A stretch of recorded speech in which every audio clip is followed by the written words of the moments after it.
आज एक बड़ा इम्पोर्टेंट न्यूज़ पढ़ने का समझने का मौका मिला कि एक तो ये बांग्लादेश का जो कॉन्स्टिट्यूशनल रिफॉर्म कमीशन था उसने अपनी रिकमेंडेशन दी जो इंटरम गवर्नमेंट है पाकिस्तान बांग्लादेश में। दूसरा ये कि बांग्लादेश की आर्मी के 2 नंबर के जो जनरल हैं वो पाकिस्तान गए इस्लामाबाद और उन्होंने एक एग्रीमेंट साइन किया पाकिस्तान की आर्मी के कमांडर्स के साथ कि जो पाकिस्तान की आर्मी है वो बांग्लादेश की आर्मी को ट्रेन करेगी बांग्लादेश के अंदर। इसका मतलब है कि पाकिस्तानी आर्मी के जो इंस्ट्रक्टर्स हैं, ट्रेनर्स हैं, वो बांग्लादेश में आएंगे। ये 1971 के बाद ये पहली दफ़े हो रहा है 2025 में। तो जब इंदिरा गांधी थी प्राइम मिनिस्टर, बांग्लादेश जो था पाकिस्तान का हिस्सा होता था। 1971 में प्राइम मिनिस्टर इंदिरा गांधी ने अपनी आर्मी को भेज के बांग्लादेश को आज़ाद करा दिया और तकरीबन 90,000 पाकिस्तानी आर्मी के लेफ्टिनेंट जनरल मेजर जनरल से लगा के सिपाही तक उनको अरेस्ट कर लिया as a war prisoner Bangladesh की आज़ादी के बाद। और वो तकरीबन 1 साल से ज़्यादा इंडियन आर्मी की कस्टडी में रहे, वार प्रिजनर की तरह रहे। उसमें से बहुत से मर भी गए, साथ में उनके बीवी बच्चों को भी पकड़ लिया था। और फिर जब पाकिस्तान के प्राइम मिनिस्टर जुल्फ़िकार अली भुट्टो बने तो शिमला में एक मीटिंग हुई। उसके मुताबिक कुछ पाकिस्तान ने वादे किए, भाई जो भी समस्या होगी पाकिस्तान और इंडिया के बीच में बातचीत से सुलझाई जाएगी, कोई आर्मी का इस्तेमाल नहीं होगा। अब वो आज तक 2025 तक 1972 से लेके आज तक वो उस पर अमल हो रहा है। कोई लड़ाई नहीं हुई इंडिया पाकिस्तान के बीच में। और उसके मुताबिक जो था समझौते के एग्रीमेंट के, जो 90,000 वार प्रिजनर्स से उनको पाकिस्तान को लौटा दिया गया। शायद दुनिया की हिस्ट्री में इतने बड़े 90,000 आर्म फोर्सेस के 90,000 मिस की 5 डिवीजन, एक डिवीजन में 20,000 होते हैं सोल्जर्स। और लेफ्टिनेंट जनरल है उसका कमांडर, आर्मी कहलाती है 1 डिवीजन में से 1 army headed by A lieutenant general. तो यानी कि 5 डिवीजन के बराबर की आर्मी ने एक साथ सरेंडर किया हो और सरेंडर डॉक्यूमेंट साइन किया हो। मुझे तो कुछ याद नहीं पड़ता कि ऐसी हिस्ट्री में कभी हुआ होगा पिछले 200 साल में, जब से नेशन स्टेट बनने चालू हुए। तो खैर उसके बाद से जो थे बांग्लादेश बना। जो आर्मी के ऑफिसर्स होते थे वो इंडिया में बांग्लादेश से समझौते के मुताबिक ट्रेनिंग के लिए आते थे। और इंडिया में ट्रेनिंग के लिए से बांग्लादेश से ही नहीं, नेपाल से, भूटान से, श्रीलंका से, मॉरिशस से, मालदीव से और भी कई अफ्रीकन कंट्री से आते थे। इंडिया की जो ट्रेनिंग के मामले में बड़ी अच्छी रेपुटेशन थी आर्म फोर्सेस की। और इंडिया का इंस्टीट्यूशन खड़गवासला में गया था, वहाँ नेशनल डिफेंस एकेडमी जो है, एक दफ़ा मेरे फादर के पास तो गोल्डन पास होता था डिफेंस मिनिस्ट्री का, तो ये नेशनल डिफेंस एकेडमी तो जो लोनावला में बन रही थी, पूना के पास, उस टाइम अंडर कंस्ट्रक्शन थी, जहाँ कमीशन ऑफिसर जो है आर्मी के, नेवी के, एयरफोर्स का ट्रेन किया जाते हैं। नवंबर 69 में मेरा भी शॉर्ट सर्विस कमीशन में आर्मी में सिलेक्शन हो गया था। Officer training school OTU, officer training unit OTU Madras में मुझे ज्वाइन करना था। वो 5 साल के लिए होता था शॉर्ट सर्विस कमीशन। मेरे फादर को बड़ी अच्छी आर्मी की नॉलेज थी, उनके पास कर्नल से कम तो आदमी आता नहीं था ऑफिस में मिलने, तो उनको बड़ी अच्छी नॉलेज थी। उन्होंने कहा विष्णु तू सरकारी नौकरी में लगा हुआ है, 5 साल के बाद फिर नौकरी ढूंढेगा, सरकारी नौकरी में पेंशन है, फिर दूसरी नौकरी ढूंढनी पड़ेगी, तो शॉर्ट सर्विस में 5 साल के लिए है। अब बाद में तो खैर 10 साल के लिए हो गया था, और अब तो परमानेंट भी होने लगे हैं शॉर्ट सर्विस कमीशन। उस टाइम नहीं होते थे। 69 में मैं दिल्ली में, मेरठ में परमानेंटली सिलेक्शन हुआ था, फाइनल सिलेक्शन बेंगलोर में हुआ था, तो मद्रास होते हुए बेंगलोर गया था मैं।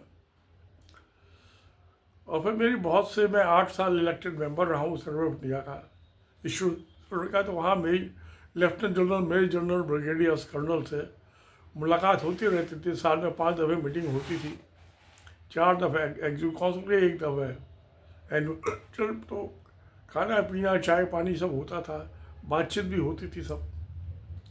तो आर्मी वालों से मेरी अच्छी जान पहचान रही, मैं समझता हूँ, आर्म फोर्सेस का सिस्टम। तो ये इंडिया में ट्रेनिंग के लिए आते थे। अब जिस पाकिस्तान की आर्मी के खिलाफ बांग्लादेशी लड़े, इंडिया ने भी उनकी मदद की और आज़ादी पाई। अब उसी पाकिस्तान की आर्मी से समझौता कर रहे हैं बांग्ला की, हम आप अपने फौज के इंस्ट्रक्टर भेज के हमें बांग्लादेश में हमारे आर्मी को ट्रेनिंग दे दो। क्या अजीब दास्तान है। ये उलट पलट होती रहती है। ये क्यों हुआ? इंडिया के साथ जब शेख हसीना थी प्राइम मिनिस्टर, तो समझौता था, बांग्लादेश के आर्मी के ऑफिसर होते इंडिया में ट्रेनिंग के लिए आते थे, और सिर्फ आर्मी के नहीं, जो डिस्ट्रिक्ट जुडिशरी थी वो भी ट्रेनिंग के लिए इंडिया आती थी एज पर एग्रीमेंट।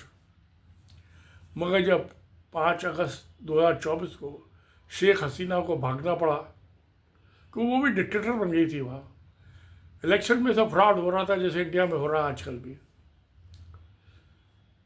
सब इंस्टीट्यूशन ख़त्म हो गए थे, डिक्टेटर ही थी शेख हसीना की। जुडिशरी ख़त्म, जिनको को बंद कर दो, सजा दे दो। अब जिनको सजा दी, अब सुप्रीम कोर्ट वहाँ के बांग्लादेशियों को कह रही तो गलत मुकदमा चला था, आज़ाद कर रही है, उन्हें फ्री कर रही है। 8, 10, 15 साल जेल में रहने के बाद शेख हसीना 15-16 साल किया उसने, जेल में रखा अपने अपोजिशन पार्टी के सब नेताओं को। तो फिर यही होता है, जनता बगावत कर देती है, और जनता घुस गई शेख हसीना के घर में, सरकारी मकान में। उससे पहले आधे घंटे का टाइम लगा, शेख हसीना भाग के इंडिया आ गई अपनी जान बचाने के लिए। अब इंडियन जुडिशरी जो है, जो जुडिशल इंस्टीट्यूशन है, वो बांग्लादेश के जजों को ट्रेनिंग दे रहे हैं। और सबको पता है इंडिया के तो 80-85% जज जो है डिस्ट्रिक्ट के करप्ट, भ्रष्टाचारी है। तो ये क्या बांग्लादेश के जजों को भ्रष्टाचारी बना रहे थे, भ्रष्टाचार की ट्रेनिंग दे रहे थे? मैं तो समझता हूँ यही हो रहा होगा। एक बेईमान आदमी दूसरे को ईमानदारी की ट्रेनिंग दे सकता, बेईमानी की ट्रेनिंग देगा। इंडिया के डिस्ट्रिक्ट जुडिशरी के 80-85% जजेस करप्ट है, उनको लॉ का कुछ पता नहीं। हाई कोर्ट के इंडिया में 60-65% जजेस करप्ट हैं, सुप्रीम कोर्ट के 20-25%, 30% जजेस करप्ट हैं, रिश्वतखोर हैं। तो ये बांग्लादेश को ट्रेनिंग दे रहे हैं, वहाँ के जजेस को। सत्यानाश किया होगा बांग्लादेश की जुडिशरी का भी, जो कि अब निकल के आ रहा है। तो बेईमान आदमी ईमानदारी की ट्रेनिंग थोड़ा दे सकता किसी को। उसका तो अपना मॉरल कैरेक्टर जो है रॉक बॉटम में है, भ्रष्टाचार और रिश्वतखोर। तो उन्होंने वो भी एग्रीमेंट जो तोड़ दिया, और जो लॉ ऑफिसर्स भेजे थे डिस्ट्रिक्ट के जजेस इंडिया ट्रेनिंग के लिए, उनको वापस बुला लिया। अब जो इंडिया में वो ट्रेनिंग के लिए आते थे आर्मी के ऑफिसर, उनको तो पहले ही वापस बुला लिया था जब मोहम्मद यूनिस साहब जो है ऑफिशिएटिंग प्राइम मिनिस्टर बने बांग्लादेश के। तो मुझे दिखाई दे रहा है कि बांग्लादेश में जो कुछ हो रहा है बहुत पॉजिटिव हो रहा है, अच्छा हो रहा है। पर किससे दुश्मनी और किससे दोस्ती? जिसमें हमें फ़ायदा हो, भलाई हो, उससे दोस्ती करो। अब बांग्लादेश जो पाकिस्तान की मदद ले रहा है अपने ऑफिसर्स को ट्रेनिंग देने के लिए, क्या वजह है? उसको किससे खतरा है? बांग्लादेश जो है 3 तरफ से इंडिया से घिरा हुआ है, और एक तरफ उसका बे ऑफ बंगाल है। तो क्या वो उसे इंडियन गवर्नमेंट से और यहाँ की आर्म फोर्सेस से खतरा है, जिसके खिलाफ वो अपने पाकिस्तान के ऑफिसर से अपने ऑफिसर को ट्रेनिंग दिलवाना चाहता है? इसका मतलब मुझे ये लगता है, अगर मैं ये समझ चुका हूँ कि बांग्लादेश की गवर्नमेंट को, एडमिनिस्ट्रेशन को और सरकार को इंडियन गवर्नमेंट पे विश्वास नहीं बचा। जिस ढंग से मोदी ने शेख हसीना को यहाँ बसाया हुआ है, बार बार उनको मांगने के भाई मुकदमा चलेगा, वहाँ पहले भी प्राइम मिनिस्टर खालिदा जिया हुई थी, उसमें मुकदमे चले थे। तो अगर तो हसीना ने चाहा कोई हसीना पर मुकदमे चले तो क्या गलत है? क्या जरूरत है उसे बचाने की? भाई अगर उसने कोई गलत काम किया होगा तो अदालत सजा देगी, मुकदमा चलेगा। नहीं क्या होगा तो छूट जाएगी, बरी हो जाएगी। भुगते मुकदमे क्या दिक्कत है? मुकदमा भुगतने में कोई फांसी तो नहीं लगा रहा, गोली तो नहीं मार रहा। तो मोदी, इसको पता नहीं क्या इसकी पॉलिटिक्स है। क्या जो है सो है, उसमें कोई क्या कर सकता है? तो वहाँ की जुडिशरी को तो सारी को भ्रष्टाचार की ट्रेनिंग दे दी, इंडियन जुडिशरी यहाँ जो एकेडमीज है ट्रेनिंग की, और शायद वहाँ के जो आर्मी का ऑफिसर उसको भी गलत ट्रेनिंग दे रहे होंगे। क्योंकि वहाँ 2 तो आर्मी के जनरल जो है प्रेसिडेंट बन गए थे। एक बन गए थे जिया साहब, जिनकी बीवी उनकी मर्डर के बाद खालिदा जिया जो है प्राइम मिनिस्टर बनी, शायद 2 दफ़ा बनी थी। एक जनरल इरशाद थे, उन्होंने भी, दोनों ने अपनी पार्टी बनाई। इरशाद की पार्टी का क्या हुआ पता नहीं, कुछ जाति या कुछ ऐसी पार्टी थी उनकी, इलेक्शन हार गई थी वो। इरशाद साहब का तो मर्डर नहीं हुआ था, जिया साहब, जनरल जिया का हुआ था। क्या ये तो होते रहते हैं सब, ये जिनको मारते हैं वो इनको मार देते हैं, मौका मिलने की बात है। तो मुझे लग रहा है कि ये पहले एक पाकिस्तान था, इंडिया का दुश्मन, दूसरा ये दुश्मन बन जाएगा बांग्लादेश, अगर जो मोदी ने अपनी पॉलिसी मौजूदा गवर्नमेंट के साथ दोस्ताना नहीं रखी। जो बदनाम और डिक्टेटर टाइप थी ये शेख हसीना,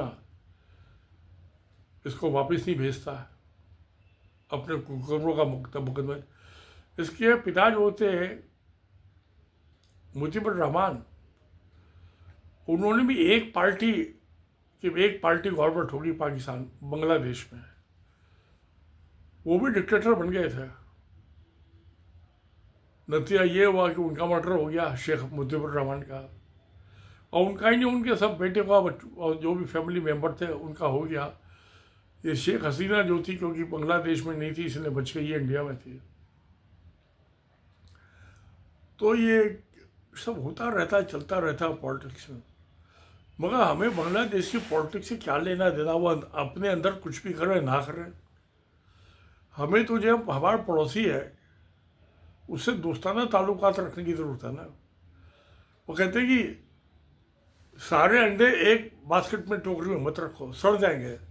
वहाँ कई पॉलिटिकल पार्टी है, सबसे दोस्ताना ताल्लुकात रखो। कोई इलेक्शन में जीत के आया हो, सरकार चलाए, चाहे खालिदा चलाओ किया हो, या शेख हसीना की हो। हम क्यों सारे अपने ऑप्शन जो शेख हसीना की जेब में डालते हैं? एक अंडा सड़ेगा तो सारे अंडे सड़ जाएंगे। वही हुआ, इन्होंने सारे ऑप्शन जो थे शेख हसीना की, हसीना की, उसमें डाल दिए। खालिदा जिया को गाली देते रहे, वो तेतुरे बाबू को जेल में डलवा दिया। वो जेल में डाले हुआ इंडियन ट्रेन थे ना जज, उसको, खालिदा जिया को, उसके बेटे को, पार्टी वालों सबको जेल में डाल दिया है। अब वो सब छूट गए। अब ये कॉन्स्टिट्यूशनल रिफॉर्म कमीशन ने रिपोर्ट दी है, गवर्नमेंट वहाँ की एग्जामिन करके इसको बहुत अच्छा दिया है। मैंने इससे पहला वीडियो में उसको दिया था, डिटेल्स होती जो उन्होंने रिकमेंडेशंस दी हैं मानने वाली है। और मैं तो समझता हूँ इतनी बढ़िया रिकमेंडेशन है कि इंडिया और पाकिस्तान को भी बाकी सब कंट्री को साउथ एशिया की माननी पड़ेगी। और भी दूसरा बहुत बढ़िया रिकमेंडेशन, बहुत मजबूत डेमोक्रेसी होगी उससे। तो क्या देखते हैं, चलते हैं क्या होता है। मैं एज ए कंट्री मुझे अफसोस है इस बात का, तकलीफ है कि मोदी अपने पड़ोसियों से अच्छे ताल्लुकात नहीं रख सका। इसकी फॉरेन पॉलिसी जो है वो कामयाब नहीं हुई, फेल है, टोटली फेल है। सब पड़ोसियों से दुश्मनी मान रखी है। वो पड़ोसी तो सबसे पहले दोस्त होते हैं। वो तकलीफ आएगी तो पड़ोसी आएंगे पहले देखने, रिश्तेदार तो बाद में आएंगे। तो चलिए, जो होता होता, अपनी अपनी सबकी समझ है। तो सत्यमेव जयते। नमस्कार, धन्यवाद।